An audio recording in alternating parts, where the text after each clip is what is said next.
అఖిలభువనదీపం భక్తచిత్తాబ్జసూర్యం సురగుణమునిసేవ్యం తత్వమస్యాదిలక్ష్యం హరిహరసుతమీశం తారక బ్రహ్మరూపం శబరిగిరినివాసం భావయే భూతనాదం. స్వామియే శరణమయ్యప్ప. ప్రియమైన ఆత్మబంధువులారా, ఆశ్రితుల వారి సౌజన్యంతో మనం ఈ భక్తి అనేటువంటి ఈ యొక్క కార్యక్రమాన్ని మనం ప్రారంభించుకున్నాము. ఈ ప్రారంభించుకున్నటువంటి ఈ యొక్క కార్యక్రమంలో శాస్త్రీయమైనటువంటి పద్ధతిలో మన భక్తిని ఎలా అలవర్చుకోవాలి అనేటువంటి విషయాన్ని మనం అవగాహన చేసుకుంటున్నాం. అశాస్త్రీయంగా వెళితే జరిగేటువంటిది ఏంటి, దాని పరిణామం ఎలా ఉంటుంది, పరిణామ సిద్ధాంతం అని చెప్పేసి అని అంటాం. ఆ పరిణామాలు ఎలా ఉంటాయి, దుష్పరిణామాల్లో ఉంటాయా లేక సర్వసాధారణమైనటువంటి పరిణామాలా అనేటువంటి విషయాన్ని మనం ఆలోచించాలి. నేటి కాలంలో ఉన్నటువంటి ఒక ముఖ్యమైనటువంటి విషయం ఏంటంటే, ఎక్కడికైనా సరే వెళ్ళిపోవటానికి తగినటువంటి ఆర్థిక వనరులు, ఆర్థిక స్తోమతలతో నేటి సమాజ స్థితిగతులు ఉన్నాయి. ఈ యొక్క సమాజంలో ఉన్నటువంటి మనుషులు పూర్వకాలము వాళ్ళ జీవిత కాలమంతా కూడా శ్రమిస్తే కానీ ఏదో ఒక యాత్ర చేయలేనటువంటి పరిస్థితి వాళ్ళకు ఉండేటువంటిది. కానీ ఈనాడు అనుకున్నదే తడవుగా ఎక్కడికైనా సరే మనోవాయు వేగాలతో వెళ్ళిపోగలిగినటువంటి స్థితి ఉన్నది. దీనికి కారణము ఆర్థిక స్తోమత.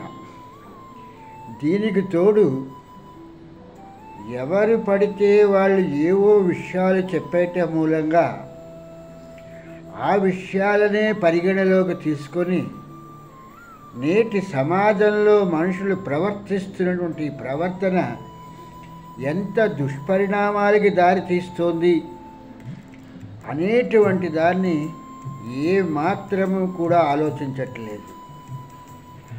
ఆ రోజునాడు చదువు లేనటువంటి రోజుల్లోనూ విజ్ఞానం పోని అభివృద్ధి చెందని కాలంలో వాళ్ళు తమ ప్రాణాలని చాలా జాగ్రత్తగా చూసుకుంటూ యాత్రలు అనేటువంటివి చేస్తూ ఉండేటువంటి వాళ్ళు.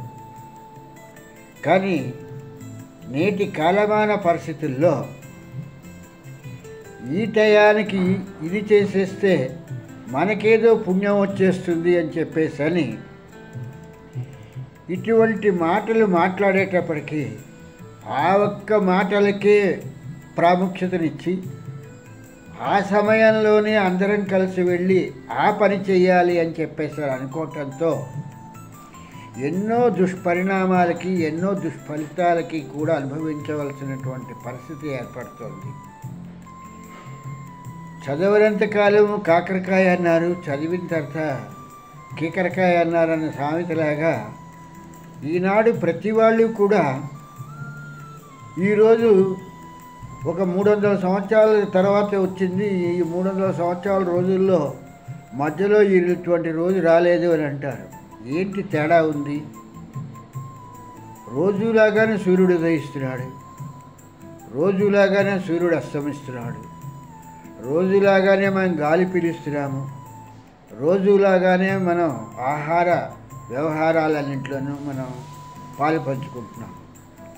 కానీ మన దురదృష్టవశాత్తు ఇటువంటి మాటలు చెప్పేటప్పటికీ కొందరు ఏదో ఇది చాలా అధికమైనటువంటిది అనుకుని చెప్పేసి ప్రవర్తించడంతో దాని దుష్పరిణామాలు ఎంతవరకు దారితీస్తున్నాయంటే ఆఖరికి తమ ప్రాణాలనే పణంగా పెట్టవలసినటువంటి పరిస్థితి ఏర్పడుతోంది. ఎక్కువగా ఈనాడు ఆకర్షించేటువంటి పదం ఏంటంటే పుణ్యము పుణ్యము పుణ్యము అనేటువంటి దాన్ని పట్టుకొని ఏలాడటం మూలంగా ఆ పుణ్యము అనేటువంటిది నిజంగా ఉందా, వస్తుందా, అసలు మనం చేయవలసిన కర్తవ్యం ఏమిటి, ఈ ఒక క్రియను ఎలా చేయాలి అనేటువంటి దాన్ని పూర్తిగా విస్మరించేశాడు.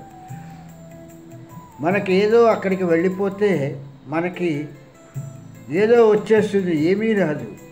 ఈరోజు ఎలాగుందో రేపు అలాగే ఉంటుంది, రేపు ఎలా ఉందో ఎల్లుండి అలా ఉంటుంది. మనం చేసేటువంటి క్రియలో ఉన్నటువంటి తేడా మనకి అందులో ఏవైనా మార్పు కనిపించచ్చేమో కానీ రోజులో మాత్రం ఏ విధమైనటువంటి మార్పు ఉండదు. సూర్యుడు మామూలుగానే ఉదయిస్తాడు, అలాగే సూర్యుడు ఎప్పట్లాగానే పశ్చిమంలో అస్తమిస్తాడు. ఇది రోజువారీ జరిగేటువంటి కార్యక్రమం. ఈ యొక్క భూమి తిరగటంలోనూ సూర్యుడు తిరగటంలోనూ చిన్న మార్పు చేర్పులు అన్నట్టుగా జరిగి ఒక 2 సెకండ్ల ముందు ఉదయించటమో 2 సెకండ్ల ముందు అస్తమించటమో జరుగుతోంది.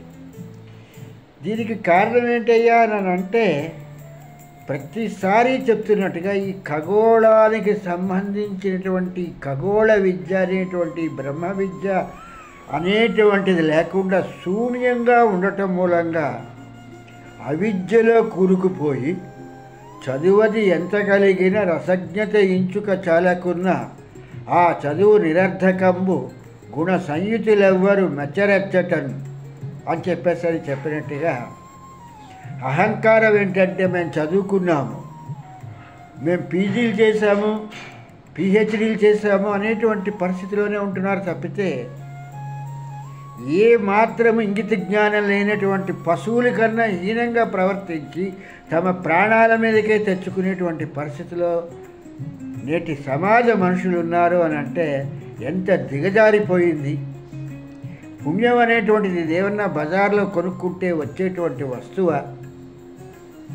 ఇలాంటి ప్రయోగాలన్నీ కూడా ఎన్నో చేసి చేసి చేసి అన్నట్టుగాను ఈ యొక్క విషయాలన్నింటినీ కూడా పురాణాల్లో నిక్షిప్తం చేసి, పురాణాలు ఎందుకు చదవాలి అంటే అందులో జరిగినటువంటి పదాలు ఏంటి, ఆనాటి కథా గమనం ఏంటి, ఆనాటి సమాజ పరిస్థితి ఏంటి తెలుసుకోవటం గురించి అనేటువంటిది ఈ పురాణాలు అనేటువంటి వాటిని మనం చదువుతున్నటువంటిది అనేటువంటిది మర్చిపోయి మనకు కావాల్సింది ఎంతసేపు పుణ్యం. ఏం చేసుకుంటాం? కోట్ల రూపాయలు ఉన్నటువంటి వాడు ఏం చేసుకుంటాడు? వాడు అదే లక్షాధికారైన లవణ అన్నమే కానీ బంగారు కణికలు మృంగబోడు అని చెప్పుకొస్తాడు ఆ ఒక శతకకర్త. ఎన్ని కోట్ల రూపాయలు ఎంత బంగారం గోడలు పెట్టేసుకున్నా వాటిని గోక్కుని వీడు తినలేడు. తినవలసినటువంటిది ఆ ఒక్క ఉప్పు వేసినటువంటి కూరలతో కలిపిన అన్నాన్ని మాత్రమే వీడు తినాలి తప్పితే వీడికి ఇంకా వచ్చేటువంటిది ఏమీ లేదు. ఎన్ని కోట్లు ఎన్ని ఇవి సంపాదించినప్పటికీ కూడా, ఎంత ధనం మూలుగుతున్నప్పటికీ కూడా చేసేటువంటి పని. ఈ యొక్క పురాణాల్లో కానీ ఇతిహాసాల్లో కానీ చెప్తున్నటువంటిది ఈ యొక్క విరాట్ పురుషుడి ప్రకృతి అనేటువంటి దాన్ని సృజించి ఆ ప్రకృతిలో ఈ యొక్క బ్రహ్మ విష్ణు మహేశ్వరులు అనేటువంటి వాళ్ళని ప్రతిష్ఠితం చేసి ఈ ప్రకృతిని 3 విభాగాలుగా చేసి సరస్వతి లక్ష్మీ పార్వతిగా చేసి ఆ తను తాలూకు రిప్రజెంట్ అయినటువంటి ఆ బ్రహ్మ విష్ణు మహేశ్వరులకి సరి సమానంగా ఈ ప్రకృతి స్త్రీలను వాళ్ళకి ఇవ్వటం జరిగింది.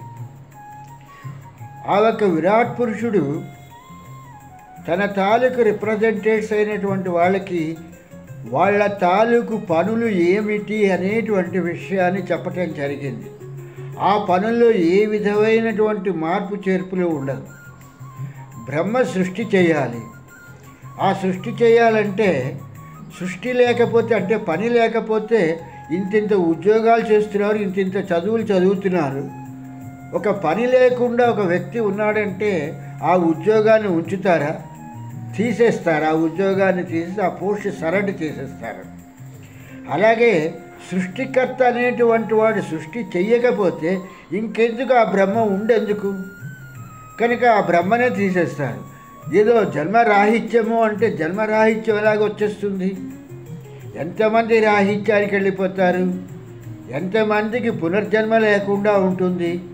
ఈ విషయాన్ని గార్గి యాజ్ఞవల్కుడు కూడా ఆ ఒక జనక మహారాజు కొలువులో చర్చించడం జరిగింది. ఎలాగా ఈ ఒక జీవుడు ప్రాణము బయటికి ఎలాగ వచ్చేస్తాయి, మళ్ళీ జీవరాశుల్లోకి ఈ యొక్క ప్రాణము జీవుడు ఎలా ప్రవేశిస్తారు, ఈ యొక్క సైక్లింగ్ అంతా ఎలా జరుగుతుంది అనేటువంటి విషయాన్ని మనకి ఉపనిషత్తుల్లో చెప్పినటువంటి విషయము.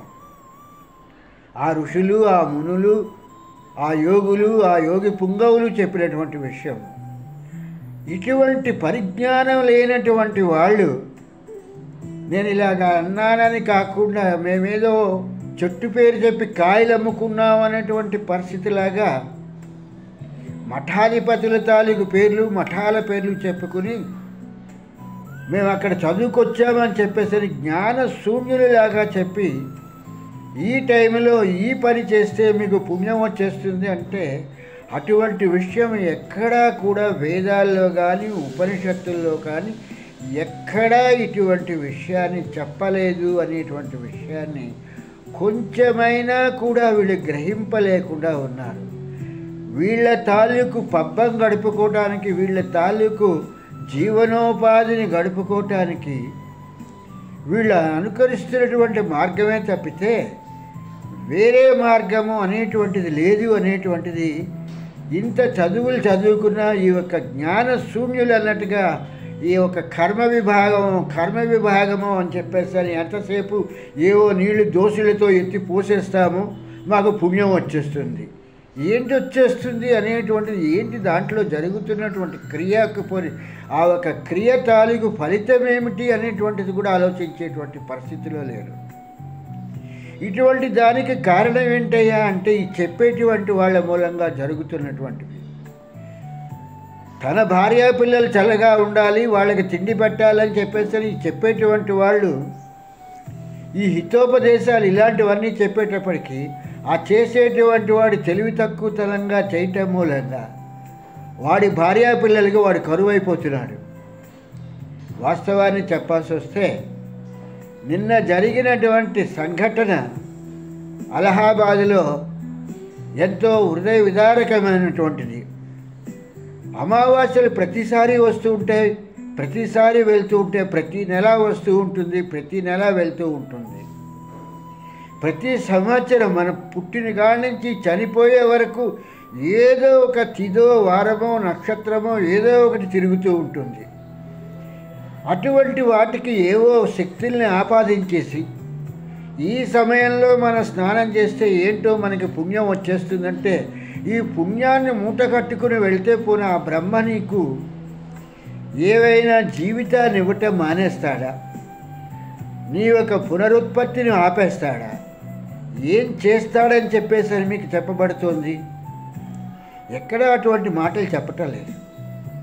ఉపనిషత్తులు చెప్పట్లేదు, అరణ్యకాలు చెప్పట్లేదు, అలాగే నిఘంటువులు చెప్పట్లేదు. ఎందులో కూడా నీకు పునర్జన్మ లేదు, ఈ జన్మతో నీ తాలూకు కార్యక్రమాలు సరి, ఈ జన్మలో నీకు ముక్తి వచ్చేస్తుంది, నువ్వు పుణ్యం మూట కట్టేసుకుని వెళ్ళిపోవచ్చు అనేటువంటి విషయాల్ని ఏ ఉపనిషత్తు చెప్పట్లేదు. ఏ ఒక్క వేదము కూడా ఇటువంటి విషయాలు ఎక్కడా కూడా చెప్పట్లేదు. మరి ఏ దౌర్భాగ్యాలు చెప్తున్నారో అర్థం కానిటువంటి పరిస్థితి ఏంటంటే మూఢ అంధవిశ్వాసాలకి వీళ్ళు అలవాటు పడిపోయి